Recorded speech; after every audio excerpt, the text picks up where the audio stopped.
They say old age makes a man weak, but sometimes it only makes him patient. And when patience runs out, a storm is born.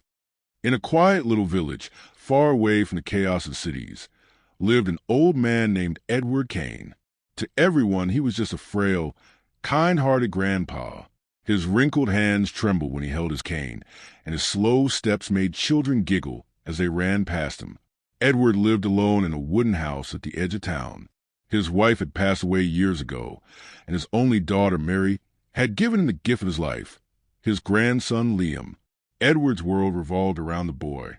Every morning, he would pack Liam's school lunch, walk him to the bus stop, and sit by the window until the child returned home. To the villagers, Edward was harmless, just another lonely old man trying to survive his final years. But what no one knew was that Edward had a past so dark that even death had feared him once. One rainy evening, Edward's peaceful world was shattered. A group of ruthless men from the nearby city, led by a powerful gangster named Victor Cross, arrived in the village. They wanted the land, the forest, the fields, the riverbanks. For Victor, everything had a price. For Edward, it was his home, his blood, his memories. When Edward refused to sell his land, Victor's men unleashed terror. They set fire to houses, beat the innocent, and forced signatures out of trembling hands. Edward stood his ground. This land is not for sale. Not now, not ever. His voice was calm, but firm. Victor only smiled. Old man, you've lived long enough. Don't test me. Next time, it won't just be fire. That night, Edward found his daughter and grandson caught in the violence. His daughter Mary tried to protect Liam, but the gang showed no mercy. Edward watched helplessly as they struck her down. Liam's scream still echoed in his ears as the boy was dragged away into the night. The house burned. The family was torn apart. And for the first time in decades, Edward Kane's mask of weakness cracked. The villagers gathered the next morning, whispering prayers for the old man. They thought he was broken, defeated, but Edward's eyes told a different story. Beneath those tired, watery eyes burned a fire that had once made him one of the most feared men in his youth. Years ago, Edward Kane had been known by another name, the Raven, a soldier, an assassin, a man whose enemies never lived to see another sunrise. He had walked away from that life for the sake of his daughter, burying the weapons, the rage, the bloodlust deep inside him. But fate had dug it all back up. He sat quietly in the ruins of his house, holding his daughter's scarf in one hand, and in the other a rusted steel box he had kept hidden beneath the floorboards. When he opened it, the villagers saw the truth. Inside lay knives, an old pistol, photograph from wars long forgotten, and a black mass that once struck fear across battlefields. Edward whispered, his voice trembling not from weakness, but from fury. They think I am weak. They will learn who I really am. That night, under the shadow of the moon, Edward stood at his wife's grave. His trembling hands gripped the pistol, as if it were an extension of his soul. Mary, I failed you, but I will not fail him. I will bring Liam back, and I will make them pay, every last one of them. The old man's back straightened. His cane was no longer a crutch. It was a weapon. The villagers who once pitied him now looked at him with fear and awe. Edward Kane was no longer just a grandpa. He was a Raven, reborn. Victor Cross thought he had broken an old man, but what he had done was far worse. He had awakened a ghost, and this ghost was hungry for revenge. They thought he was just an old man, but every step he took carried the weight of a past soaked in blood. The preparation. For 2 nights, Edward Kane stayed hidden inside the ruins of his house. The villagers heard strange noises, metal being sharpened, wood being sawed, glass bottles clinking. They thought grief had broken him, but in reality, Edward was preparing. On the 3rd night, he emerged, not as a grieving grandfather, but as the Raven, dressed in dark clothes, his old combat boots strapped tight, the black mask covering his face. His cane had been modified. Hidden inside it was a sharp steel blade. In his pocket, he carried only 2 things. 1, a faded photograph of his grandson Liam. 2, a list of names, the men who had destroyed his family. At the very top of that list was one name, Victor Cross. The first blood. Edward knew he couldn't reach Victor immediately. The gangster was surrounded by bodyguards, living inside a fortress in the city. So, Edward began with the weaker links, the men who had invaded his village. His first target was Ralph the Brute, who had set fire to Edward's house. Ralph thought he was untouchable, drinking in a tavern at the edge of town. But when the night fell silent and the tavern lights dimmed, Ralph heard a sound, a slow tapping of a cane on the wooden floor. Tap, tap, tap. When Ralph turned, he saw nothing but an old man standing in the doorway. He laughed. "What are you doing here, Grandpa? Looking for your grave?" Edward's voice was calm, steady. "I've already dug my grave. Now I'm here to dig yours." Within seconds, the tavern lights went out. Screams followed, and when the villagers came the next morning, they found Ralph tied to a chair, his body motionless, a raven feather placed on his chest. The raven had returned. The message. One by one, the men who had terrorized the village began disappearing. Edward didn't just kill them. He made sure they knew why. Each body was found with feather, each killing more brutal than the last. Fear spread through Victor's ranks. Soon, whispers reached Victor himself. "The Raven, he's back." Victor laughed at first. The Raven is a ghost story from the war. Edward Kane is just a crippled old man. Do you think I fear him? But deep down, Victor remembered the name. He remembered the man who had once wiped out entire squads in silence. And he knew ghosts don't die easy. The interrogation. Edward's hunt led him to Marcus, Victor's right-hand smuggler. Edward didn't kill him immediately. Instead, he captured him.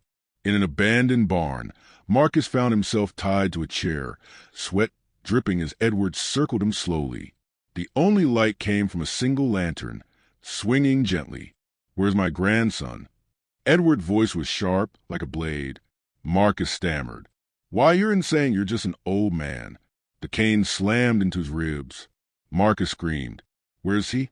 Broken and terrified, Marcus finally revealed that Liam had been taken to the city, kept in one of Victor's private compounds, a place guarded by armed men, cameras, and steel gates. Edward leaned close, whispering in Marcus's ear, "Pray that hell takes you before I do." By dawn, Marcus was gone. Only the feather remained. The warpath. Now Edward knew where Liam was. The path ahead was dangerous, but the old man didn't care. His war had begun. He walked through the village one last time. People looked at him differently now, not as a weak old man, but as a storm in human form. Some were afraid. Some admired his courage. But no one dared to stop him. "I am not fighting for me," he whispered, looking at Liam's photograph. "I am fighting for him." And with that, Edward Kane, the Raven, marched toward the city, toward Victor Cross, toward blood.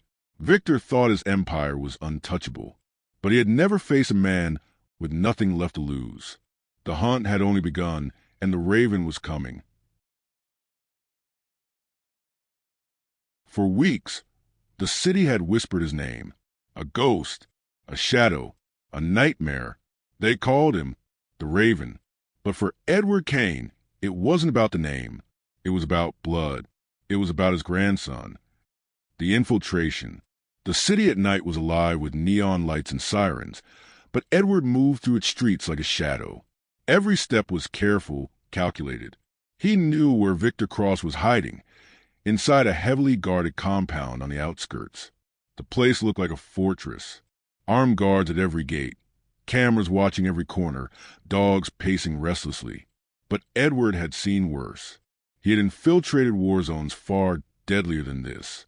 From the rooftop across the street, Edward studied the compound through his binoculars. His old hands were steady, his eyes sharp despite his age. He whispered to himself, "Asterisk, hold on, Liam. I'm coming." Asterisk. That night, the city would not sleep. The silent storm. Edward began his entry the way only a ghost could. He cut the power lines. Darkness swallowed the compound. In seconds, confusion spread among the guards. And then the silence broke. One by one, guards vanished into the shadows. A muffled scream here, a broken bone there, a feather left behind. The Raven was hunting, and fear crawled through Victor's men like poison. By the time the backup generators lit up the compound again, half the guards were already gone. The reunion. Edward finally reached the inner chambers. There, locked inside a steel cage, was Liam, weak, frightened, but alive. "Grandpa." Liam's voice cracked, barely believing his eyes. Edward's cold expression softened for the first time in weeks. "I'm here, boy. I'm here." He broke the lock, pulling his grandson into his arms. For a moment, the Raven disappeared, and Edward Kane, the grandfather, returned. But the war was not over. Not yet. The betrayal. As Edward turned to leave with Liam, Victor Cross appeared, flanked by his last wave of heavily armed men. Victor clapped slowly, mocking. Edward Kane, the Raven, the legend himself. "I should have killed you years ago when I had the chance." Edward stepped forward, shielding Liam behind him. His voice was steady like steel. "And you should have stayed away from my family." Victor sneered. "You're an old man with old tricks. The city belongs to me." Edward tightened his grip on his cane. "Not anymore." The final battle. Gunfire erupted. Bullets tore through the hall. But Edward moved with deadly precision. Every motion fueled by rage and experience. His cane blade sliced through throats. His pistol roared like thunder. Men half his age fell before him, their training useless against a ghost who had nothing left to lose. Finally, only Victor remained. The gangster pulled a knife, his grin twisted. "Let's end this, old man." The fight was brutal. Victor was stronger, younger, faster. But Edward was relentless. Every strike, every block carried the weight of his daughter's death. The screams of his grandson, the years of patience turned to fury. Victor stabbed Edward's shoulder, but the old man didn't flinch. Instead, he whispered in Victor's ear as he drove the blade of his cane into his chest. "This is for my family." Victor gasped, his eyes wide in shock, before collapsing to the ground. Dead. The end of the Raven. Silence filled the compound. The storm was over. Edward stood bloody, battered, but unbroken. He turned to Liam, who looked at him not with fear, but with awe. "Grandpa, who are you?" the boy asked. Edward dropped the mask to the ground, his tired eyes meeting Liam's. "I am just a man who kept his promise." Together, they walked out of the compound, leaving behind feathers, blood, and the name that would haunt the city forever. The Raven. Legends are not born. They are made. And when the world forgot who Edward Kane was, he reminded them, not with words, but with vengeance.